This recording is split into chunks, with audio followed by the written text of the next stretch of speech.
Hello and welcome to The Stack, and here are today's top stories. The first story, last night we learned that Nancy Pelosi's husband was placed under arrest and that there were serious counts levied against him.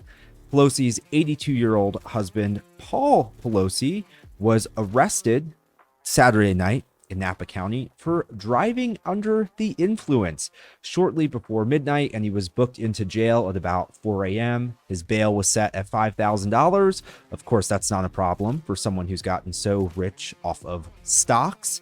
And Nancy Pelosi was apparently across the country. So one thing I want to know is what an 82-year-old man was doing out drinking and driving around midnight while his wife is out of town across the country. Very interesting. Driving under the influence is a huge problem in America, and Paul Pelosi should probably set a better standard for people. But like I said, he was caught drinking and driving, and he went to jail for it, but he is out as far as we know. And the second story, Kamala Harris. Kamala Harris is calling for an assault weapons ban. And again, and if you're a Western Journal reader, if you're a conservative, you know that the term assault weapon means nothing.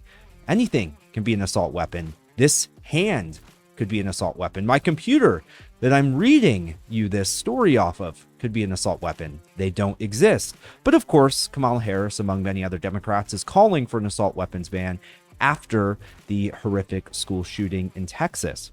And she's saying that the assault weapons ban would work. But if you guys remember, we actually had a so-called assault weapons ban a while ago. And one of the most horrific school shootings ever, actually it's the most infamous school shooting ever, Columbine, happened during the assault weapons ban. Kamala Harris and all these other Democrats should remember Columbine and how horrific it was, and remember that that happened during a time when the assault weapons ban was in place. And so why would anything be different this time around? It's not a gun problem, it's an evil in hearts problem. And the third story, it's pretty disturbing. A principal walked into a preschool classroom and found a sick, woke tool being used to teach colors to preschoolers. That's right. There are these flashcards being used in this preschool, and they're LGBTQ themes, of course, and one card depicts a pregnant man to teach children about colors.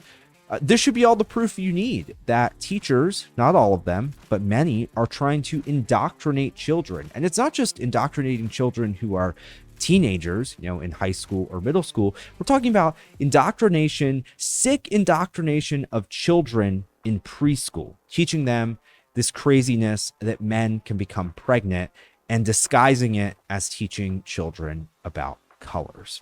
It's very disturbing, and you should be paying attention to what's going on in your child's schools. So if you want to stay up to date on the latest indoctrination of kids, the latest on Democrats wanting to ban guns, or the latest on Nancy Pelosi and her husband, you can head to westernjournal.com. Please be sure to like and subscribe so you never miss an episode of The Stack.